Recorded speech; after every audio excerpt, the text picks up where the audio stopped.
যদি 24শে জুলাই না হতো তাহলে আমার মতো লোক ফাঁসির সেল থেকে এসে সংসদে স্থান পেতাম না।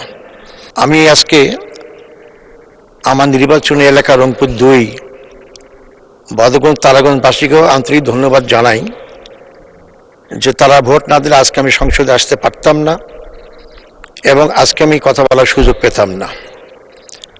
মাননীয় স্পিকার, যাদের ব্যাপারে শোক প্রস্তাব আনতে বলা হয়েছে, বিশেষ করে আমার দলের, আমি অত্যন্ত দুঃখিত যে আজকে যদি 24শে জুলাই না হতো তাহলে আমার মতো লোক ফাঁসির সেল থেকে এসে সংসদে স্থান পেতাম না। আমি প্রথমেই সেই জুলাই যোদ্ধাদের আন্তরিক মোবারকবাদ এবং ধন্যবাদ জানাচ্ছি, যাদের ফলে শুধু আমি না, যারা দেশ এবং দেশের বাইরে ছিলাম, যারা কারাগারে ছিলাম, যারা কোনো সময় কল্পনা করিনি, আজকে আমরা মহান জাতীয় সংসদে উপস্থিত হতে পেরেছি এবং আজকের সেই জাতীয় সংসদ। তাই জুলাইকে অস্বীকার করে জাতীয় সংসদ এটা হতে পারে না।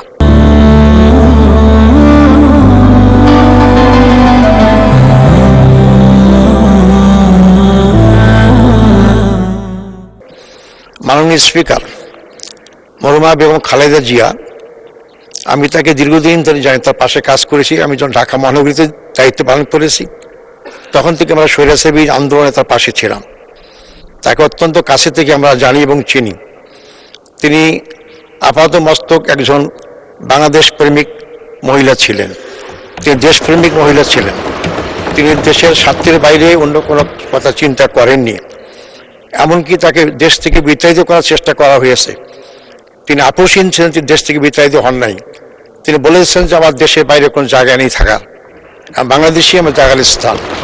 এবং তাই জীবনের শেষ দিন পর্যন্ত তিনি এটাতে অটল এবং অবিচল ছিলেন। মাননীয় স্পিকার, আমাদের যাদের পাশে আমি জেলখানে একসাথে ছিলাম তারা আজকে আমার কাছে নেই, তারা চলে গিয়েছেন, তারা আমার নেতা ছিলেন। তা আমাদের সর্বপ্রথম ছিল আমাদের তৎকালীন বাংলাদেশ জামাত ইসলামের আমির, সফল মন্ত্রী মাওলানা মতিউর রহমান নিজামী। তার সাথে আমার ছাত্র জীবন থেকে পরিচিত। তিনি অত্যন্ত অমায়িক এবং অত্যন্ত যোগ্যতা সম্পন্ন।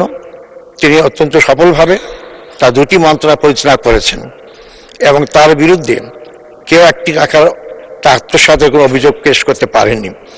তিনি আজকে আমাদের কাছ থেকে চলে গেছেন। আমাকে মিথ্যা মামলায় সাজানো করে আমাকে ফাঁসি দেওয়া হয়েছিল, ফাঁসির হুকুম করা হয়েছিল, যেটাকে পরে মিসক্যারেজ অফ জাস্টিস বলা হয়েছে। একই কারণেই মাওলানা মতিউর মির্জাকে ফাঁসি দেওয়া হয়েছে। অত্যন্ত মিথ্যা প্রপাগান্ডা করে, মিথ্যা নাটক সাজিয়ে তাকে হত্যা করা হয়েছে। আমি শ্রদ্ধার সাথে স্মরণ করব বাংলাদেশ শুধু না, সারা পৃথিবীর মধ্যে সুপরিচিত আলেমে দ্বীন, যাকে কোরআনের পাখি বলা হয়, সে মাওলানা দেওয়ার হোসেন সাইদি। তাকে হাসপাতালে ভর্তি করে ভুল চিকিৎসা অথবা বিনা চিকিৎসায় তাকে হত্যা করা হয়েছে। আমি তার প্রতি গভীর শ্রদ্ধা পোষণ করি।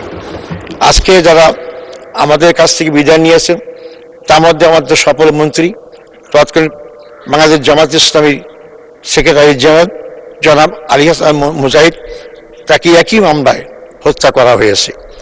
এবং মোহাম্মদ কামরুজ্জামান, আব্দুল কাদের মোল্লা, একই মামলায় হত্যা করা হয়েছে।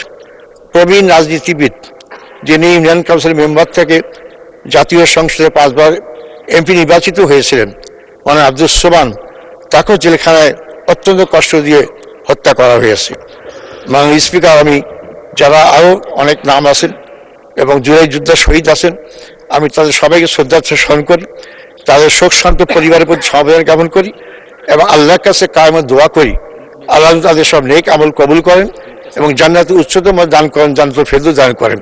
মাননীয় স্পিকার, আপনাকে ধন্যবাদ।